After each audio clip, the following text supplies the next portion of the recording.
Desa geger tengah malam. Beberapa warga pun berjalan kencang. Bunyi kentongan yang ditabuh terdengar nyaring. Hampir semua warga desa keluar rumah, membawa obor, senter, atau apapun alat yang bisa untuk menunjuk gelap. Ada yang bilang, kepala Kirangan hilang. Para warga yang sedari tadi berkumpul mulai meninggalkan makam satu persatu. Esok harinya, berita ini pun menjadi perbincangan banyak sekali orang di pasar. Kebetulan hari itu adalah Jumat Kliwon, di mana pasar Kliwon akan ramai orang yang berbelanja dari berbagai desa. Kirangan memang sudah tiada, tapi ancamannya seperti masih terus membekas di ingatan para warga desa. Pernah suatu ketika, Kirangan dicari oleh aparat. Satu regu pun diturunkan untuk menuju desa tempat tinggalnya. Tetangga yang melihat hal ini pun lalu keluar rumah karena didorong rasa penasaran. Kenapa? Hanya untuk menangkap satu orang saja harus dikerahkan banyak sekali orang. Sedangkan di depan rumahnya, Kirangan saat itu sedang bersantai menikmati kopi dan rokoknya. Beberapa saat kemudian, aparat pun datang lalu turun dari mobil dan bersiap di depan pelataran.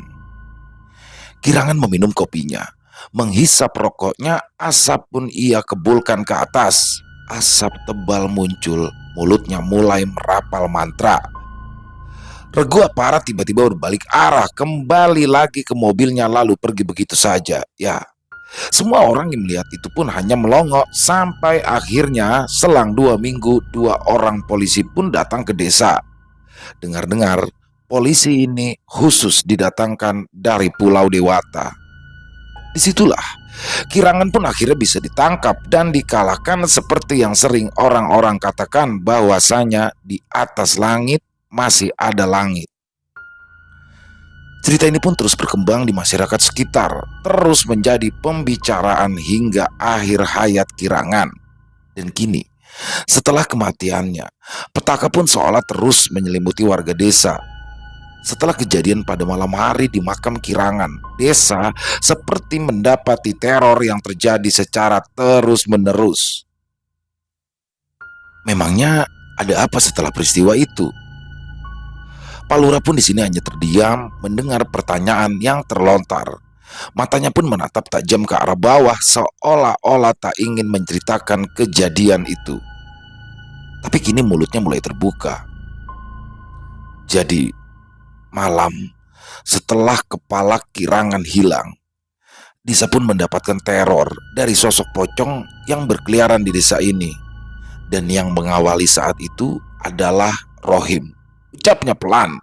Pak Lurah pun lalu menceritakan pengalaman warganya yang sudah diteror oleh sosok jadi-jadian itu. Ya, sosok yang dimana berkeliaran mencari anggota tubuhnya yang sudah dicuri. Di suatu malam, dikala semua warga sudah tertidur dengan pulas, jelas sangat pulas karena tak ada yang bisa dilakukan lagi di kampung ini, malam pun menjadi waktu yang tepat untuk beristirahat. Tapi malam itu lain dari biasanya. Rohim dan istrinya bisa mendengar dengan jelas pintu mereka diketuk berkali-kali. Awalnya terdengar biasa, layaknya orang yang mengetuk pintu dengan nada yang pelan. Tok tok tok. Bunyi itu pun membangunkan Mas Rohim yang sudah terlelap dengan istrinya. Tok tok tok. Kali kedua pintu kembali diketuk. Sopo ya mas? Tengah malam ketuk-ketuk pintu, ucap Murni, istri lelaki tersebut. Siapa ya? Gak tahu sopan santun. Pandangan Rohim lalu tertuju ke arah pintu kamarnya. Tok tok tok. Suara itu kembali bergema. Rohim yang tak ingin bangun pun langsung menutup telinganya dengan bantal, mencoba untuk tak memperdulikan suara itu. Hingga akhirnya brak! Suara itu pun membuat Rohim loncat dari tempat tidurnya. Segeralah ia mengambil golok yang berada di dekat dapur. Murni dengan was-was diam berdiri di pintu kamar yang kini sudah terbuka. Ia memandangi suaminya yang kala itu sudah siap membuka pintu rumahnya dengan membawa sebilah golok yang cukup tajam ia genggam dengan erat. Kunci Rohim putar, tangan kanannya sudah memegang gagang pintu, perlahan pintu itu pun terbuka. Nihil. Rohim tak menemukan apapun, justru kini matanya memandang ke arah pohon mangga yang berada di dekat latar rumahnya. Di balik kegelapan, Rohim seperti melihat sesuatu. Sosok yang berdiri tegak mengarah ke rumahnya. Rohim terus mengamati. Perlahan-lahan sosok itu pun terus maju. Sedikit demi sedikit, melayang seperti didorong angin, dan perlahan cahaya malam seperti ikut mengungkap apa yang bersembunyi di baliknya. Sosok itu pun terus maju, dan tiba-tiba saja badan Rohim seperti kaku, keringat mengucur deras di keningnya. "Ono opo mas?" Rohim tak menjawab pertanyaan yang sudah dilontarkan murni. Laki-laki itu masih kaku, terdiam di depan pintu dengan membawa sebilah golok di tangannya. Murni pun melangkah pelan, memastikan suaminya. Ia terus berjalan perlahan hingga akhirnya matanya pun ikut menangkap sesuatu. Ada sosok yang berdiri tepat di depan suaminya. Ya, sosok pocong dengan kain lusuh berdiri tegak tanpa kepala. Murni yang melihat itu pun langsung berteriak spontan. Kala mendengar teriakan istrinya, Rohim pun bisa kembali menggerakkan tubuhnya. Ia pun lalu secara serampangan mengayunkan golok ke segala arah. Rohim terus menutup mata, mengayunkan goloknya maju ke arah pocong tanpa kepala itu berdiri. "Asu, demi setan, minggat!" Rohim pun terus mengayunkan goloknya. Hanya gelap yang ia lihat. Ketakutan sudah menguasai orang ini. Sampai akhirnya, ceras! Golok Rohim mengenai sesuatu. "Mas Rohim, eling mas, eling, sadar!" Suara itu menyadarkan Rohim. Kemudian ia pun membuka matanya. Darah segar terlihat mengalir di goloknya. Rohim pun langsung menjatuhkan goloknya. Dia kemudian terduduk lesu. Dengan tatapan nanar, ia melihat lengan Pak Lurah kala itu sudah terkena sabetan goloknya. Beberapa warga yang melihat pun langsung memegangi tangan Rohim. Pertanyaan terus melingkar di kepala mereka. Kenapa Rohim sampai tega melakukan hal segila ini? Dan apa maksud darinya menggerak-gerakkan golok di pelataran rumah dengan sambil menutup mata? Beberapa warga yang lain pun langsung menutup luka Pak Lurah. Beruntung itu hanya goresan kecil saja. "Mas Rohim, edan gue. Ada apa malam-malam mainan golok di pelataran?" Sedikit emosi, Pak Lurah pun bertanya tegas kepada Rohim yang kala itu masih dipegangi oleh warga yang lain. Murni pun kemudian berlari mencoba menjelaskan apa yang sebenarnya dialami oleh suaminya. Semua warga yang mendengar penjelasan Murni pun sempat tak percaya, tapi tidak dengan Pak Lurah yang meminta Murni untuk terus bercerita. "Pocong pak, pocong, pocong das buntung." Pak Lurah yang mendengarkan apa yang sudah dikatakan oleh Murni pun hanya bisa terdiam, dan parahnya, gangguan ini tidak berhenti di malam itu. Keesokan harinya, Rohim pun mengalami hal ganjil. Ya, Rohim mendadak sakit keras. Kepalanya terasa kaku dan suhu badannya sangat panas, dan anggota tubuh yang lainnya pun lemas. Aneh, kenapa hanya kepalanya yang kaku? Pertanyaan itu pun terus berputar di pikiran para warga desa. Mantri terdekat juga bilang jika itu hanyalah demam biasa, tapi yang dirasakan oleh Rohim bukan sesuatu yang biasa. Di suatu malam, warga desa pun menggelar pengajian guna memohon doa agar desa terbebas dari ancaman pocong kirangan. Ya, pocong tanpa kepala. Pengajian itu pun berjalan hingga larut malam. Asep dan Mahmud pun pulang berdua. Kebetulan rumah mereka berdekatan. Mereka berdua pun berjalan beriringan karena Asep takut jika sampai-sampai ia melihat sosok itu. Jauh berbeda dengan Mahmud yang terlihat lebih berani. "Kenapa sih pegangan terus? Kamu takut?" Mendengar ucapan Mahmud, Asep pun hanya terdiam. Dia terus memandang ke arah depan hingga tiba-tiba kedua lubang hidungnya pun seperti mencium sesuatu, bau yang teramat busuk. Asep di sini langsung menutup mulutnya. Ia kemudian berjalan dengan cepat. Mahmud jahil dengan menarik bajunya. Asep pun kala itu tak bisa untuk berjalan lebih cepat. "Kenapa cepet-cepet? Mau lari? Takut? Sambil tertawa kecil, Mahmud terus menggoda Asep. Gak lucu Mutah, gak lucu. Ayo buruan pulang. Melihat gelagat Asep, Mahmud pun langsung melepaskan pegangannya. Asep lalu berjalan lebih cepat karena bau busuk itu masih tercium tajam, membuat Asep terus berjalan dengan terus memegangi hidungnya. Entah bangkai bangkong atau tikus, keduanya sama busuk. Namun Asep di sini merasakan sesuatu. Mut, Mahmud. Asep sadar ia tak mendapati temannya, tak lagi banyak bicara dan jahil, atau lebih tepatnya Mahmud tidak ada di sampingnya. Asep pun menoleh perlahan ke arah belakang. Asep, terdengar suara lirih. Asep pun berhenti sejenak, pikirannya macam-macam. Jangan-jangan Mahmud kembali mengusilinya. Asep pun kemudian memutar badan. Sudah Mut, jangan reseh. Gak lucu bercandamu. Bicaranya terhenti. Asep kala itu melihat Mahmud yang tak lagi bisa bergerak. Badannya kaku mematung dengan mata yang melotot menatap tajam. Mulutnya seperti ditahan oleh sesuatu. Di belakang Mahmud, Asep melihat sosok itu. Pocong buntung berdiri tepat di belakang Mahmud. Pocong, tolong! Asep berteriak keras. Warga yang sudah beristirahat itu pun lalu berhamburan keluar, dan berbarengan dengan itu Asep melihat pocong tanpa kepala itu melayang ke atas, terus melayang hingga menghilang di kegelapan malam. Mahmud pun terjatuh. Dia lalu pingsan di tempat. Para warga yang datang pun kemudian segera membantu Asep untuk menggotong Mahmud yang jatuh pingsan. Dan keesokan harinya hal yang sama dialami oleh Mahmud, sama seperti apa yang sudah dialami oleh Rohim. Melihat warganya diganggu, Pak Lurah pun harus melakukan sesuatu. Kejadian ini harus segera disudahi.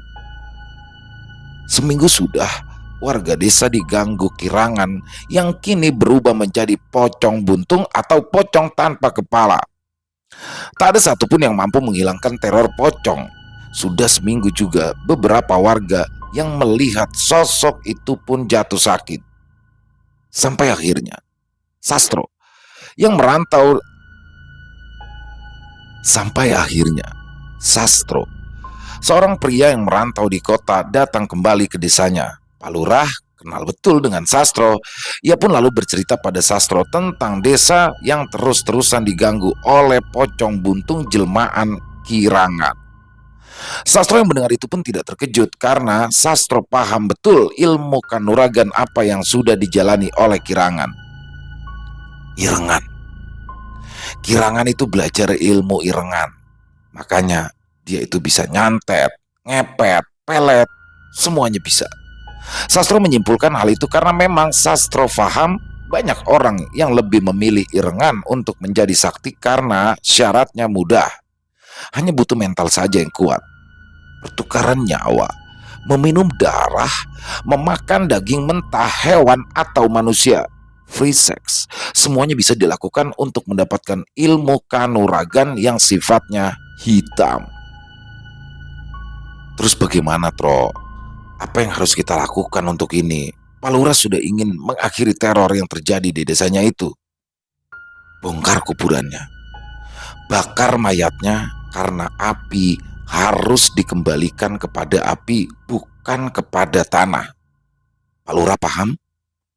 Kalau kirangan sudah menyingkirkan sifat manusianya, maka dia bukan lagi. Di sini Sastro pun tak melanjutkan ucapannya.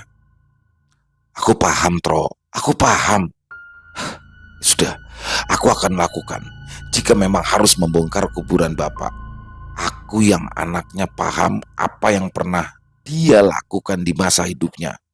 Aku ini yang anaknya paham apa yang sudah dia lakukan di masa hidupnya. Aku malah sampai harus minggat dari rumah dan hidup di rumah saudara yang lain. Makanya aku bisa jadi lurah, mengabdi untuk masyarakat. Bahwasanya yang bejat itu bapaknya, bukan anaknya. Aku sudah gak urus dia. Semenjak kematian ibu yang janggal, dia sudah bukan lagi bapakku. Dia sudah kuanggap bukan manusia lagi. Hening. Malam itu hening. Sastro tahu ini akan dikatakan Pak Lurah karena dia paham betul apa yang Pak Lurah pernah hadapi dulu. Di keesokan harinya, saat malam tepat di malam Jumat, Pak Lurah dan Sastro mengumpulkan para warga karena mereka harus mengakhiri teror yang terus menyelimuti warga desa. Mereka pun berkumpul kembali di makam Kirangan, siap untuk menggali tanah kuburannya. Beberapa orang kala itu juga mempersiapkan tumpukan kayu. Mereka siap menjalani ritual obong mayit. 3 orang menggali makam Kirangan. Awalnya semua berjalan seperti biasa saja, tak ada masalah. Hingga kejanggalan pun terjadi. Ketika penggali makam terdiam, mereka semua kaku menatap satu sama lain. Ketiganya bersiap dengan cangkul yang sudah berada di atas kepala. Tiba-tiba saja, dengan cepat, salah satu dari penggali pun langsung menghantamkan cangkul mengarah ke sebelahnya. Mereka terlihat langsung saling menyerang. Bunyi besi beradu, ketiganya pun kini saling serang. Sastro dan Pak Lurah yang melihat hal ini pun segera memerintahkan yang lainnya untuk memisahkan, tapi tak ada yang berani mendekat kala itu. Sampai akhirnya, tras! Cangkul menancap tepat di punggung salah satu penggali. Darah pun muncrat mengotori makam. Di saat itulah Sastro langsung meloncat memukul salah satunya hingga cangkul terlepas. Tapi Sastro tak melihat. Di belakangnya, seorang penggali lainnya kini mengarahkan cangkulnya. Pak Lurah yang kemudian melihat itu pun langsung melemparkan batu dan tepat mengenai kepala orang tersebut. Kemudian ia pun tersungkur. 3 orang tumbang. Yang satu terluka di bagian punggung, yang satu jatuh karena lemparan batu Pak Lurah hingga kepalanya berdarah, dan kini yang satu pun masih dipegangi oleh Sastro. Mereka semua kesurupan.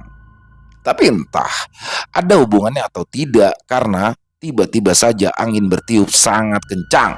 Sampai akhirnya ada angin yang seperti menyasar Sastro dan para penggali, membuat mereka pun akhirnya terpental cukup jauh. Sastro pun memerintahkan yang lainnya untuk mengambil air yang sudah dicampur daun kelor. Satu persatu, orang yang kesurupan lalu diobati, dan yang paling parah adalah orang yang sudah terkena sabetan cangkul di punggung. Dan mau tak mau, Pak Mantri pun kini juga ikut andil untuk merawat yang cedera. Setelah orang-orang yang kesurupan berhasil diobati dan ditenangkan, Sastro pun kemudian menyiram makam Kirangan dengan air yang sudah dicampur dengan daun kelor. Ia mencoba menetralisir kekuatan jahat yang masih berputar-putar di atasnya. Dan tiba-tiba saja, hal lain terjadi lagi. Langit mendadak mendung. Sastro yang melihat hal ini pun segera menyuruh yang lainnya untuk menutup kayu dengan terpal yang biasa digunakan untuk menyembur padi hasil panen. Penggalian pun lalu dilanjutkan oleh orang yang berbeda. Dan kali ini yang terjadi secara tiba-tiba adalah para penggali tumbang lalu kesurupan. Mereka meracau sambil terus mengayunkan cangkul yang masih mereka genggam. Lagi, Sastro berusaha membantu dengan ditemani oleh Mbah Rusman, orang yang sering menjadi imam di masjid desa.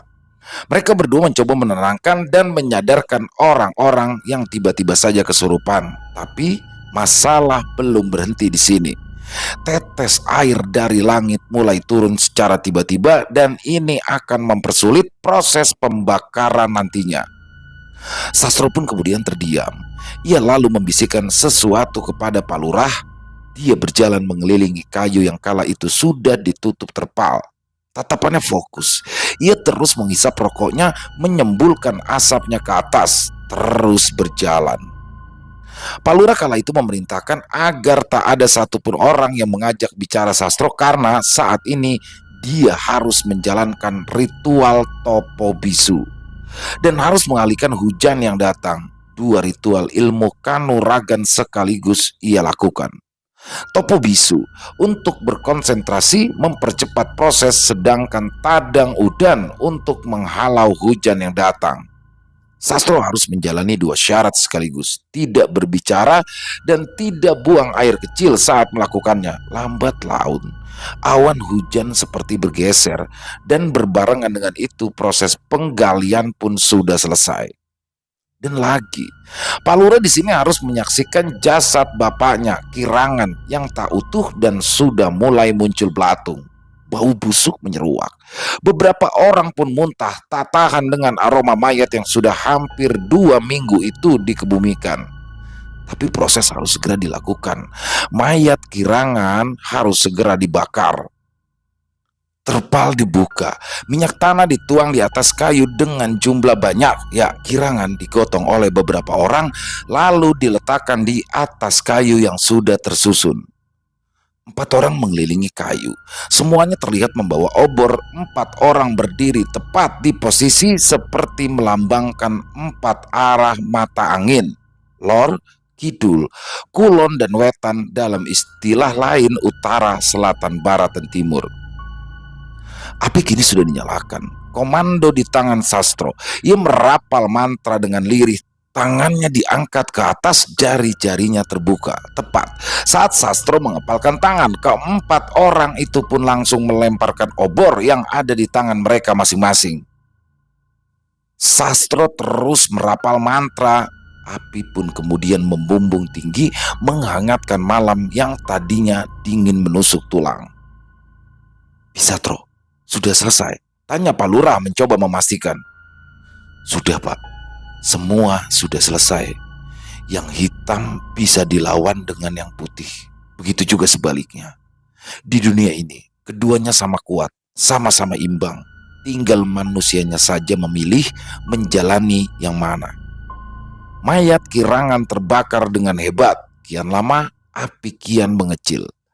Berbarengan itu, mayat Kirangan pun sudah menjadi abu, dan keesokan harinya desa itu seperti mendapatkan sinar yang baru. Orang-orang yang sakit satu persatu sembuh hingga gangguan tak terjadi lagi. Satu pertanyaan, siapakah yang sebenarnya telah membawa kepala Kirangan?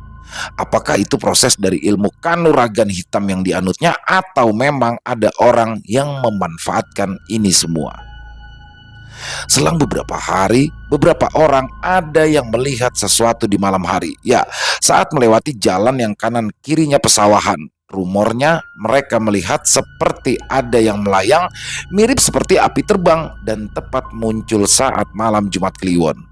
Entah apakah itu kepala Kirangan atau bukan. Ada yang bilang sosok itu adalah jelmaan dari jin Banaspati. Konon, orang-orang yang melakukan perjanjian sesat akan menjelma menjadi apa yang sudah dianutnya.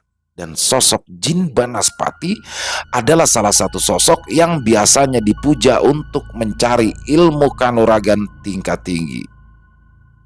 Selain itu, orang-orang yang memiliki ilmu kanuragan hitam biasanya matinya akan susah. Anggota badannya juga bisa dijadikan syarat untuk memiliki ilmu yang serupa. Kepercayaan itu pun masih berkembang luas. Ilmu kanuragan hitam selalu meminta pertukaran nyawa, darah, hal-hal yang bersifat negatif. Sedangkan ilmu kanuragan putih lebih ke arah penempaan diri dan jiwa. Puasa, ikhlas, berlaku seperti manusia secara normal, bukan untuk ajang pamer dan juga bukan untuk ajang mencari uang. Sifatnya lebih untuk menolong sesama. Dan yang paling berat dalam memiliki ilmu kanuragan putih adalah apakah manusia itu sendiri bisa terus berperilaku ikhlas. Ilmu kanuragan di Nusantara banyak sekali jenisnya, hitam, putih, kekuatan, kekayaan, bahkan ada yang sampai menawarkan keabadian. Masing-masing pun memiliki ritualnya sendiri, masing-masing memiliki caranya sendiri. Seperti yang sempat menjadi pembicaraan akan sosok yang bernama Walisdi, yang mencoba untuk mendapatkan ilmu keabadian, hidup menjadi sosok yang kuat dan juga abadi. Namun, ritual yang dijalankan, perjanjian yang dilakukan bukanlah hal yang sembarangan. Walisdi, Walisdi, Walisdi.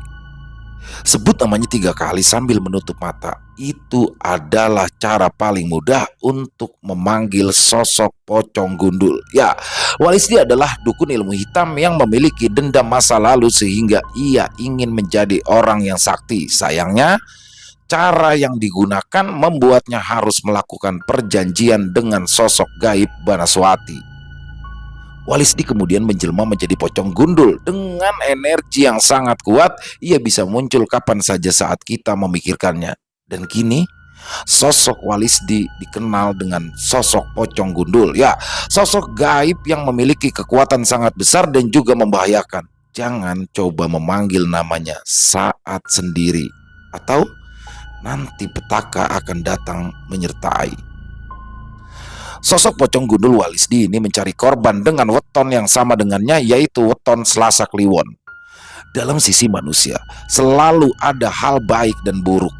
Dan weton Selasa Kliwon ini memiliki kelemahan, yang dimana membuat orang yang mendapatkan weton ini memiliki unsur api. Mudah marah, emosi meluap-luap dan mudah tersinggung. Tapi kembali lagi kepada siapa yang menjalani. Sisi positif pemilik weton Selasa Kliwon ini diantaranya adalah pandai berbicara, setia, dan ambisius. Keilmuan dan pengetahuannya pun sangat luas sehingga menjadi rujukan untuk tempat bertanya. Aura negatif adalah hal yang sebenarnya diincar dari sosok ini. Itulah mengapa kita manusia selalu harus menonjolkan sisi positif.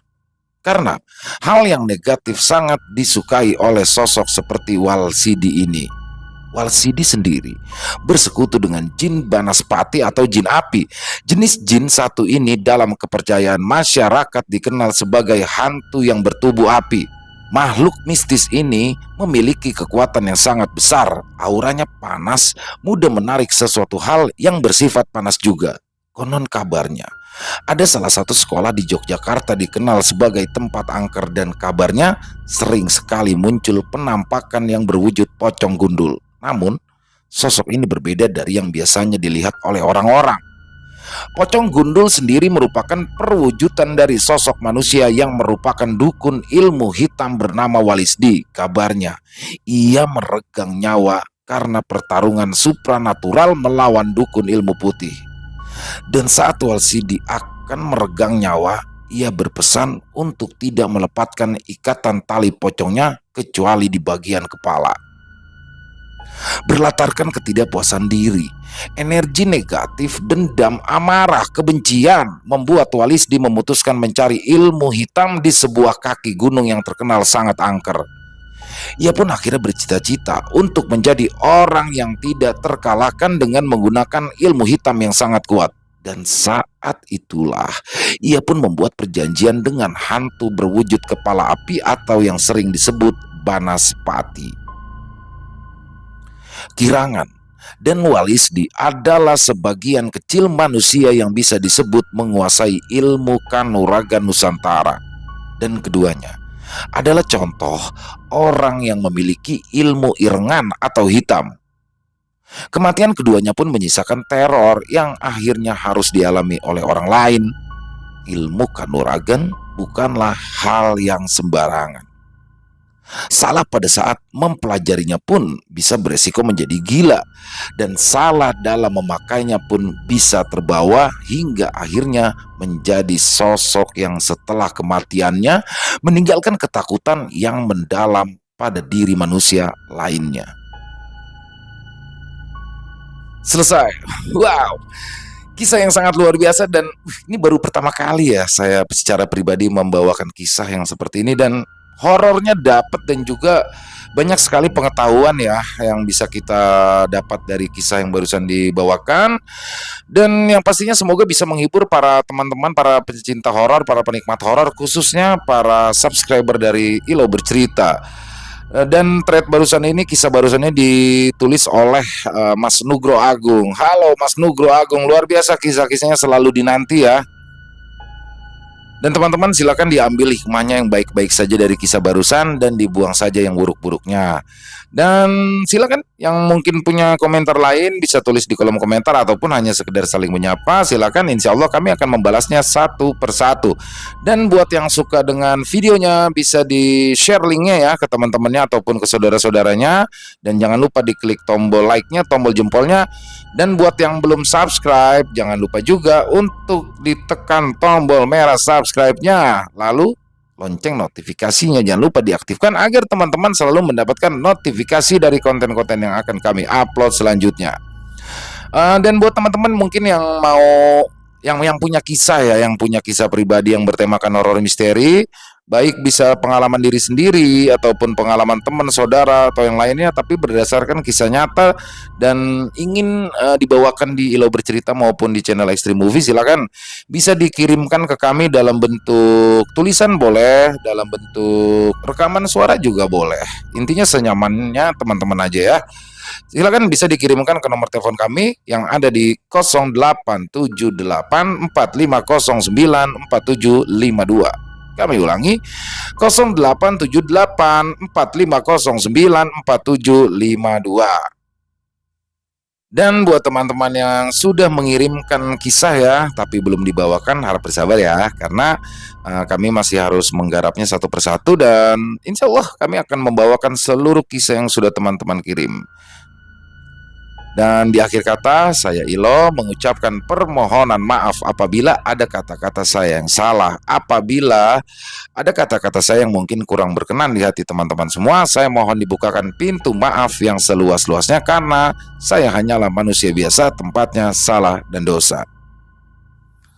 Sampai jumpa lagi di konten-konten kami selanjutnya yang pasti tidak kalah serunya, yang pasti tidak kalah horornya, masih bersama saya Ilo di Ilo Bercerita. Salam sehat, sukses selalu untuk kita semua. Amin amin ya robbal alamin. Wassalamualaikum warahmatullahi wabarakatuh.